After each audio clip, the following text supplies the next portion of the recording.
Hoje vamos entrar no capítulo 31 do Tânia. O que vimos até agora? Desde o capítulo 29, o Alter Rebbe, ele quer resolver um problema, uma doença. Existe uma doença que afeta a pessoa, que tapa o coração dela para ela não brilhar, não vibrar com nada de espiritualidade. A gente chamou de Timtum Alev, é o coração tapado. Então, qual é a solução? Nós falamos que é quebrar o coração, se quebrar. Assim como uma tora de madeira, que você não consegue pôr fogo, porque ela está muito grossa, você quebra ela, e aí você consegue acender o fogo, a mesma coisa com a pessoa. Nós falamos que a pessoa tem vários caminhos para ela fazer isso. Então, primeiro, ela meditar no fato, no simples fato, que ela tem desejos para fazer alguma coisa errada, não que ela fez. Estamos falando aqui do Benoni, uma pessoa que já é batalhadora, que já não peca, mas que ela tem a possibilidade de pecar, ou ela pode pensar nos pecados do passado, nos pecados da juventude, ou avaliar que tipo de sonhos que ela tem, no qual o foco do subconsciente dela. E recentemente, no capítulo 30, nós falamos dela se comparar com outras pessoas, ou melhor, não se comparar, se ver como humilde perante qualquer pessoa, mesmo perante um pecador. Por quê? Porque se ele vai comparar as suas ações com a do pecador, ele pode entender que o pecador ele tem mais desejos, ele tem um Yetzirará muito mais intenso, então ele não pode se comparar, ele não vive a mesma realidade. Então isso dá um banho de humildade nele. E aí, a doutora Sandra estava aqui na aula, e até no YouTube o pessoal comentou que ela fala disso, daquilo, psicologia. Teve gente que me mandou mensagem, me ligou, e ela falou uma coisa que é muito interessante. A pessoa, se ela fizer literalmente o que o Tânia trouxe, ela vai ficar para baixo, ela vai ficar deprimida. Se eu vejo... A doutora Sandra, acho que você também entrou nessa onda. Falou, não, você focou de outro lado, que não dá para uma pessoa ficar para baixo, que não é certo. Ela falou que você vai minar a autoestima. Se você fizer exatamente o que o Tânia fala. Por outro lado, o que o Tânia mais quer é deixar a pessoa para cima, com alegria. Então, o que a gente vai ver nesse capítulo é como isso se combina. Como é possível eu, simultaneamente, estar lá embaixo, quebrado, e isso me leva à alegria. Tinha um grande Hassid, já trouxe ele algumas vezes, o seguidor do primeiro Rebbe, do Alter Rebbe, Reb Shmuel Munkes.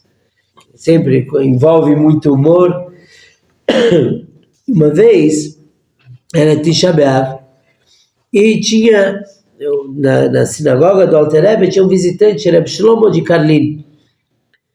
E lá eles estavam todos no Tisha B'Av, a gente lembra a destruição dos templos, as pessoas estavam chorando na sinagoga. De repente, Reb Shmuel entrou com bereles, tem gente que fala mamonas, bolinhas, e começou a jogar nas pessoas. Isso fazia as pessoas sorrirem. Então, Reb Shlomo de Karlin, quando viu isso, falou, por culpa de jovens assim, foi destruído o templo. Tá bom. No dia seguinte, de manhã, o Reb Shlomo e o Alter Rebbe andando para ir para a sinagoga, de repente eles escutaram um choro muito forte. Foram ver o que era o Reb Shmuel Munkes, sentado em cima de um formigueiro, chorando pela destruição do templo. Aí o Reb Shlomo falou, por conta de jovens assim, vai ser reconstruído o templo. Era o mesmo jovem. Então, o que a gente vê dessa história? O Reb Shmuel, que vivia uma vida com intenso humor espiritual, de repente ele está sentado chorando. Chorar, tristeza, é uma coisa boa ou não? E não adianta a gente tentar responder antes de ler o que o Tânia fala, porque realmente tem os dois pontos de vista, e a gente vai ver com esse capítulo que até agora a gente não sabe nada. E aí a gente vai aplicar. Muito bem, capítulo 31. Então, seguindo tudo o que a gente falou agora, mesmo se a pessoa sentar para meditar muito sobre esse assunto de humildade, de se quebrar, etc., por 1 hora, 2 horas, da pessoa se colocar para baixo, e pode ser que ele vai chegar numa tristeza. O Alter Rebbe fala, lo yachush, não tenha medo, não se preocupe. É verdade que a pessoa pode ficar muito triste. Imagina ela pensar, eu sou o pior do mundo, porque todo mundo é melhor do que eu. E lembrem-se, a gente não falou da pessoa se comparar só com o judeu, até com um goi. Alguém que é de outra nação, e eu tenho que pensar que eu sou pior que ele, eu posso chegar a ficar triste. O Alter Rebbe fala, não se preocupe. Por quê? Porque essa tristeza vem da Klipat Noga.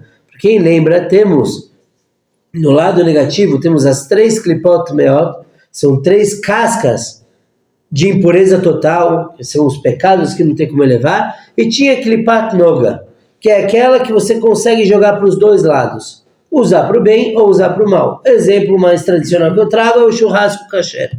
Pode usar para o bem, que é comer num Farbrengen ou num Shabbat, ou usar para o mal, comer só por gula. Se você foca no teu ser, é negativo. Por quê? Porque falamos que tudo que é santo e sagrado se anula perante Deus, tudo que é negativo foca em si mesmo. Isso a gente falou muitas e muitas vezes. Então, essa é Klipat Noga. Então, o Alter Rebbe fala que essa tristeza não vem da santidade, porque santidade não combina com tristeza, mas ainda assim não é dos 3 impuros, é daquele que você joga para os 2 lados. Por que essa tristeza não pode vir da santidade? Porque essa tristeza fala o quê? Eu sou o pior. Olha aquele cara que está profanando todas as mitzvot, ele é melhor do que eu. Eu coloquei a palavra eu na equação, acabou. Já não é Kedushá, já não é santidade. De novo, santidade foca na anulação, em reconhecer o que é supremo. A impureza foca no eu. Ainda assim, o Alter Rebbe fala, não se preocupe com isso. Mas por que eu sei que não vem da santidade? Porque no lado da santidade está escrito Oz vechedva bimkomo. No Devrei Hayamim ele fala que a força e a alegria estão no lugar de Hashem. Olha como isso é forte. Tratado de Shabbat. A divindade, olha só, Moishele, espiritualidade só paira onde tem alegria. Onde tem alegria, você tem Deus presente. Como que a gente sabe disso? Por exemplo, os profetas. Os profetas só poderiam receber mensagens de Deus estando alegres. Lemos há pouco no Yom Kippur a história do profeta Jonas, Yoná, que ele foi lá e foi engolido pelo peixe e tinha que salvar a cidade de Nínive. Quando que Deus falou com ele? Na festa de Simcha Beit HaShoevah. Na festa que a gente se alegra de Sukkot, ele estava alegre, ele estava no templo, Deus foi e falou com ele. Porque os profetas profetizavam com alegria. Tinham profetas que tocavam instrumentos musicais, porque Hashem só fala com quem está alegre. Na Parashá de Vayechi, Vaigash, penúltima Parashá do primeiro livro da Torá, nós lemos que José estava no Egito e ele se revelou para os irmãos que ele era o vice-rei, e aí os irmãos foram falar com o pai, Yaakov, em Israel. E aí está escrito na Torá que quando Yaakov acreditou nos filhos, que o seu filho Yosef estava vivo, Vatechi Ruach Yaakov, que viveu, o espírito de Yaakov reviveu. O que quer dizer isso? Finalmente ele podia falar com Deus. Os 22 anos que Yosef estava sumido, Deus não falou nenhuma vez com Yaakov. Ele era uma pessoa que estava acostumada a falar com Deus. Quando ele perdeu o filho, ele entrou numa tristeza tão profunda que Deus não podia falar com ele, porque Deus só fala com quem está com alegria. E por isso que quando ele soube que o filho estava vivo, ele se alegrou. Pronto, a porta está aberta. Deveria ser o contrário. Não entendi. Deveria ser o contrário. O quê? Deus falar com aqueles que estão tristes. Não, a Shekhinah não paira. Deus não paira sobre quem está triste. Porque o lugar da santidade é um lugar de alegria. Aqui ele fala, quando a pessoa vai estudar uma alahá, é apropriado contar uma piada antes. Piada limpa. Por quê? Coitado. Não, eu olhei para você, mas pensei nele. Olha só. Tem que ser uma piada limpa, claro, com santidade. Nós estudamos mais para trás no Tânia que existia o conceito de contar uma piada antes da aula, para o pessoal ficar alegre e abrir o coração para estudar a Torá. O que é santo, sagrado, é alegre. Impureza tem tristeza. Pecados tem tristeza. A pessoa está pecando, está alegre. Calma. A história continua. Tristeza não é preocupação. Preocupação não tem nada a ver com tristeza. Eu posso estar preocupado e alegre. Não tem nada a ver. O que a gente está falando agora é da tristeza.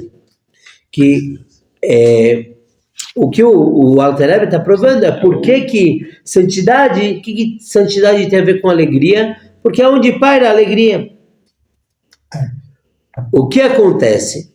Peraí, então, alegria é santidade, mas o Alter Rebbe falou, não se preocupa se você ficar triste.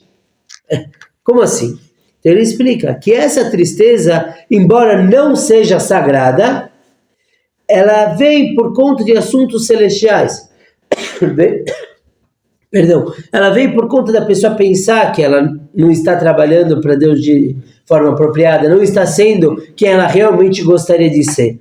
Então, já que o objetivo é positivo, então vem da Klipat Noga, não é impureza, essa tristeza vem daquela que você joga para os dois lados. Você consegue extrair o positivo de dentro dessa tristeza. Claro, não vou falar que é santidade, porque continua focando no eu. Mas é eu querendo me aprimorar. Então está valendo.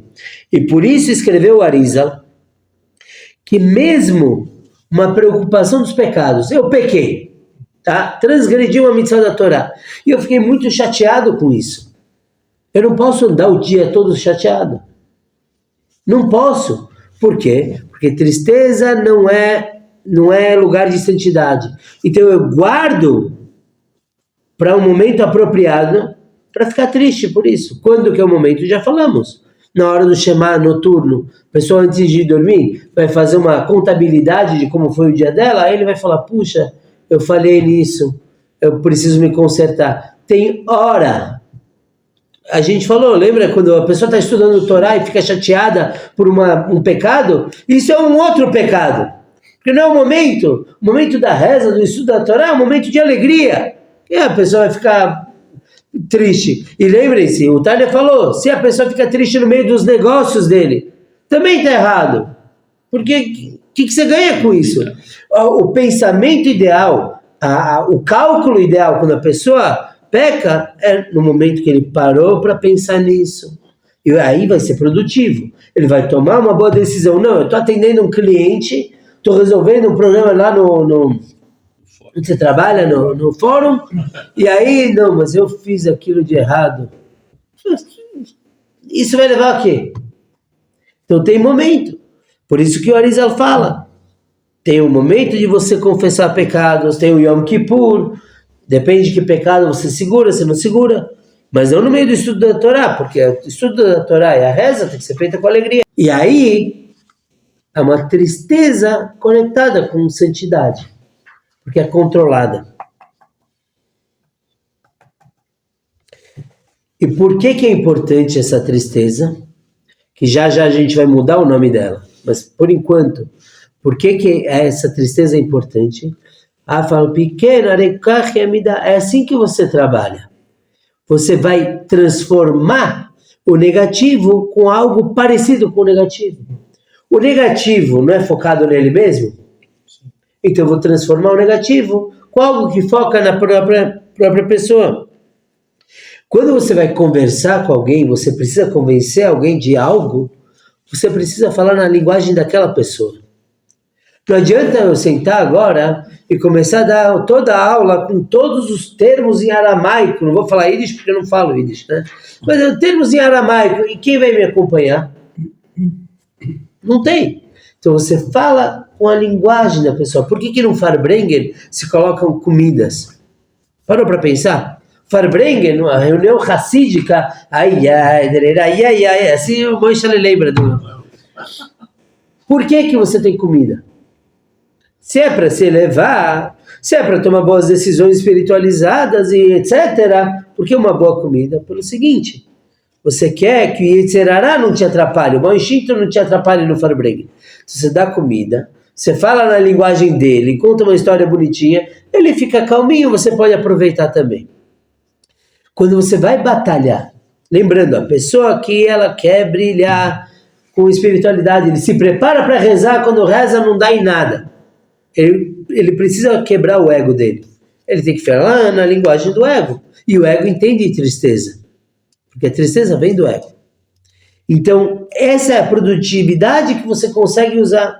Como dizem nossos sábios no Tratado de Sanhedrin, Minei Ubei Abalishtei Bei Narga. Que da floresta vem a madeira do machado para quebrar, para cortar a árvore. Dela vem a própria destruição, por assim dizer. De onde vem essa expressão? Então, é contado na Gemara que o profeta Ovadiah, ele profetizou muito contra Edom. Edom, que é Roma, né? Esaú é o pai de Edom. Ele profetizou contra Edom. Por que justamente ele? Porque ele era descendente de Edom. Ele era um convertido. Então, do próprio Edom, veio um profeta profetizar contra Edom. Da própria árvore você tira o cabo para o machado para cortar a árvore. Então, se você quer quebrar o Yetzirará, o mau instinto, não adianta eu chegar para ele com um sermão. Não, que Deus, isso... Ele não quer nem saber de Deus. Se quebrar do jeito que ele entende. Você sabe que você não é nada? Você sabe que você precisa ser... Você é pior do que qualquer um? Isso ele entende, porque está falando do ego. Você está falando na linguagem dele. Interessante que em muitas coisas da nossa vida a gente usa essa tática. Tem na psicologia, por exemplo, quando você vai tratar um trauma, uma fobia. Existem várias formas de tratar a fobia, mas uma delas chama dessensibilização sistemática. Melhor, terapia de exposição. O que você faz? Então a pessoa tem medo de lugar confinado, de elevador. Então tem várias táticas. Tem uma que é gradual. Primeiro só entra no elevador, mas não aperta botão nenhum, não sai. Fica mais um pouquinho, né? Vai testando, sobe só um andar, sobe com alguém, depois, isso é gradual. Tem um que é imaginário. Fecha os olhos, imagina que você está no elevador, o que você sente? Tem um que é ao vivo, né? Que é ser acompanhado, eu já não lembro direito todos os detalhes, e tem um outro que chama flooding, quer dizer, flooding é enchente. De uma vez só, entra, vai e sobe. Por que isso? Para você tratar, eu não sou psicólogo, então eu não vou tratar fobia de ninguém, mas uma das táticas para você tratar o medo é você encarar o medo de frente. É desse medo que você vai se recuperar. É combatendo, usando dele mesmo. Esse é o conceito também da vacina, não é? Que você pega o veneno da cobra para poder tratar. Aqui continua o paga a boca yotzebo. O Rebbe traz o Tratado de Shabbat, um trechinho que você pega ele como ele. Se trata de matar uma cobra. Que quem mata uma cobra é comparado à cobra. A gente falou que você usa dele mesmo contra ele, que quem mata uma cobra é como a própria cobra.